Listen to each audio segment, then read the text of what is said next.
Olá pessoal, tudo bem com vocês? Hoje nós vamos fazer a parte 2, a continuação da aula de utilização e manejo de pastagens. Meu nome é João Francisco dos Santos, sou médico veterinário e professor de forragicultura no Instituto Federal de Educação, Ciência e Tecnologia do Amazonas.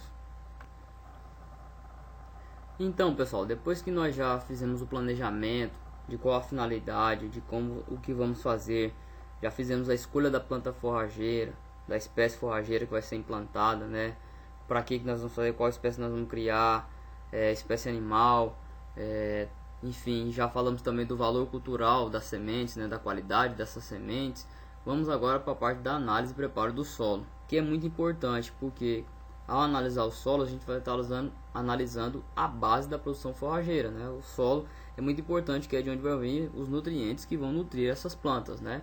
Então é muito importante que a gente avalie a fertilidade desse solo, porque a partir disso a gente vai poder definir qual a estratégia de adubação, se é uma adubação que vai ser mais pesada ou menos, enfim, o que está precisando naquela área efetivamente, quais nutrientes que estão em maior déficit ou não, e também a questão da correção. E quando eu falo de correção, estou falando da correção da acidez, tá? Correção também relacionada à adubação, quando a gente está ali na deficiência de alguns macro e micronutrientes que são necessários você intervir, mas aqui falando especificamente da correção da acidez, principalmente no nosso Brasil, que várias faixas de solo e são solos mais ácidos, né? Então a gente precisa fazer essa correção da acidez por meio da calagem, tá certo?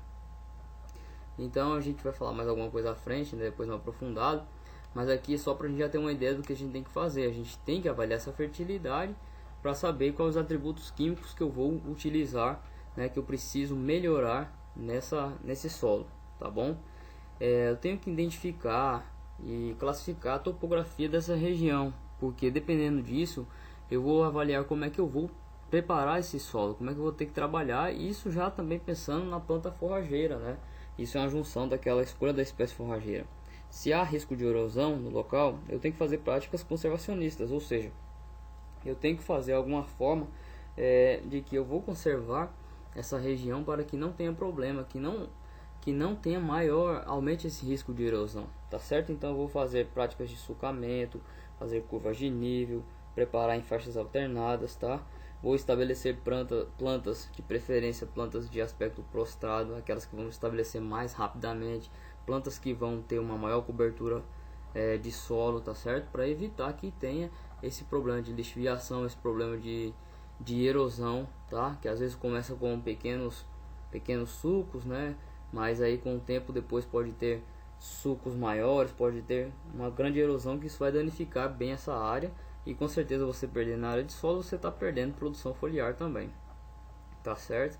Então tudo isso é muito importante, né? Se você vai trabalhar mais em áreas de encosta, como é que é, tudo tem que você observar direitinho, né? Quais são os métodos de formação e estabelecimento que você vai utilizar? Então o convencional é o mais utilizado em todo o país, né? E é o mais antigo, assim, sempre usado. O pessoal já tem mais conhecimento, já trabalha bastante com o uso do arado de disco, mais grade niveladora. Só que aqui tem um problema, que esses métodos convencionais, eles também acabam tendo uma maior degradação do solo, né? Porque quando você faz esse revolvimento do solo, você acaba deixando a matéria orgânica mais exposta, né? Você acaba aumentando a temperatura desse solo, onde vai ser ali depois o sementeamento e tudo, as raízes das plantas vão ficar mais expostas também, né? A matéria orgânica também, ela pode ser diminuída, perdida por essa exposição maior ao solo, tá bom? Claro que é importante em alguns momentos você ter que descompactar mais o solo, você fazer esse revolvimento da terra, né? Você fazer esse manejo, mas se você fizer sempre esse manejo contínuo, ele pode chegar a danificar o seu solo, tá certo? Então tem que ter um olhar crítico para isso, ver como é que está a questão de concentração de plantas daninhas, como é que está a questão de infestação, né? Até uma prática importante, uma dica, né? Dependendo de uma área, você vai para uma área nova que tem muitas plantas invasoras e tudo, é importante, se você já tem bovinos ali, você joga os bovinos lá, coloca eles para pisotear, para já dar uma quebrada nessa quantidade de plantas, e depois vem com a grade, com arado, para você já ir ter um melhor preparo dessa terra, tá certo? Você também pode fazer a integração agricultura-pecuária, que nada mais é quando você faz a semeadura da lavoura junto com a forrageira. Então você vai, é um consórcio, só que você está utilizando, está fazendo duas coisas de uma vez só. Você está plantando, um exemplo aqui que eu trouxe, o milho junto com a braquiária. Então o milho, o estabelecimento dele é mais rápido, ele vai produzir mais rápido e vai sair de cena mais rápido, né? Depois da colheita do milho vai ficar ali a braquiária estabelecida. Então aqui você diminui custos, você tem que observar também se não ser plantas concorrentes nem nada, né? E tem que também sempre lembrar de qual planta dessa é a mais exigente em nutrientes e tudo, você tem que dar o aporte para ela. E você dando aporte para essa planta mais exigente, a outra também já vai ganhar com isso, né? Porque você vai estar adubando, você está cuidando com a qualidade ali daquele solo. Então é uma prática muito boa que você pode fazer, ainda mais pensando nessa questão de sustentabilidade, essa questão de sustentabilidade econômica, de diminuição de custos, tá certo? Também tem a questão do plantio direto, que é uma prática conservacionista excelente, né? Quando você usa a palhada das culturas ali e você vem para fazer só a parte de sulcamento no local da semeadura, né? Então assim, é uma prática que ela conserva bem o solo, é uma prática que ela é boa, é bem utilizada, mas você tem que também observar que em alguns locais não vai ser sempre possível fazer isso, dependendo da qualidade do solo. Por isso que aquela parte inicial ali de análise do solo é muito importante para a gente saber se pode fazer isso ou não, porque se for um solo que ele já está degradado, que ele está exaurido de sua nutrição, ele precisa ser corrigido, ele precisa ser melhorado, adubado. Então se você não vai fazer o revolvimento da terra, se você não vai fazer a calagem, se você não vai fazer a adubação, vai ter déficit. Então isso aqui você tem que ver também qual é a área, como é que tá, se você pode fazer. Mas em áreas que já são mais preparadas, que já são cuidadas, já se tem um cuidado maior desde sempre, isso aqui já pode ser feito, que é uma prática bem excelente. Então pessoal, complementando a aula passada, né, quando a gente falou da qualidade das sementes e está relacionada à semente da qualidade, as qualidades da semente está relacionada ao seu VC, ao seu valor cultural, né? Então principalmente quando eu vou fazer a formação da pastagem via sementes, eu tenho que escolher sementes de boa qualidade, sementes que tenham um bom VC, né? Quanto maior o VC, melhor, né? O maior valor cultural.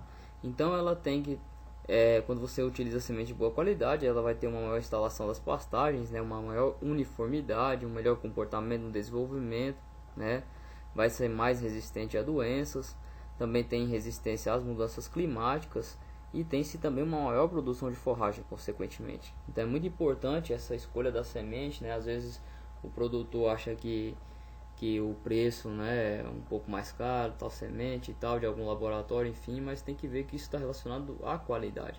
E lembrar mais uma vez que a qualidade aqui de sementes está relacionada ao seu valor cultural. Cuidados especiais que a gente deve ter com as sementes, ao seu transporte, né, tem que ser protegidas de umidade e calor excessivo, tá certo? Ao armazenar elas tem que ser em locais limpos, frescos e ventilados, sobrestados, afastada da parede, cuidado com roedores. Então para você manter a integridade dessa semente, você tem que ter esses cuidados especiais, porque se você não trata direitinho as suas sementes, a sua planta futuramente, né, já vão ter um baixo estabelecimento, uma baixa qualidade, uma baixa viabilidade. E dentre as formas de plantio, pessoal, o plantio a lanço, ele tem como vantagens maior rendimento no plantio, facilidade de regular o equipamento, ou a pessoa mesmo lançando aqui, como nessa foto, né? Mas isso aqui para áreas pequenas, tá certo? E uma boa distribuição das sementes. Só que como desvantagem, você vai utilizar um maior número de sementes, então fica mais oneroso, tá certo? Pode ficar, né? E para a incorporação das sementes no solo, você vai precisar de uso de outro equipamento. E também tem problemas com o vento, então tem que observar bem se vai ser vantajoso mesmo ou não fazer esse tipo de plantio. Mas também existem o plantio em linhas, né, que são as sementes que são incorporadas no plantio, menor necessidade de sementes. Só que aí tem que ter uma regulagem do equipamento, ela não é fácil, e necessidade de um tratorista mais especializado, aquele que além de pilotar o trator, né, de dirigir o trator, na verdade, ele também vai saber regular esse equipamento, né, para plantar em linha direitinho. Tem-se o plantio manual, que não necessita de equipamento sofisticado, utiliza um menor número de sementes, mas tem que ter um cuidado também com a profundidade no plantio, porque cada semente vai ter uma profundidade diferente. Então, quem não tiver essa experiência aí, pode ter algum problema. tá? E o plantio aéreo é aquele que ele tem uma maior rapidez no plantio, uma boa distribuição de sementes e é indicado para grandes áreas. E na nossa região amazônica, né, em locais que no estabelecimento de pastagens grandes e tudo, fazendas grandes, a maioria delas, né, região também do centro-oeste, sudeste, enfim, vários locais do Brasil, muitas fazendas são plantadas de avião, tá certo? Só que aqui tem-se o gasto com maior número de sementes, né? Ocorre também a não incorporação das sementes no plantio e vários problemas com ventos. Então, tudo tem que observar o custo-benefício para você ver realmente como você vai plantar suas sementes. Então, pessoal, depois que você planejou, depois que você fez a correção do solo, análise, amostra, correção do solo, você preparou a terra, você plantou, o capim crescer, você começou a criar os animais, né? Já está tudo estabelecido, tudo bonitinho. Aí com o tempo vai passando, eu pergunto para vocês: por que conservar as pastagens?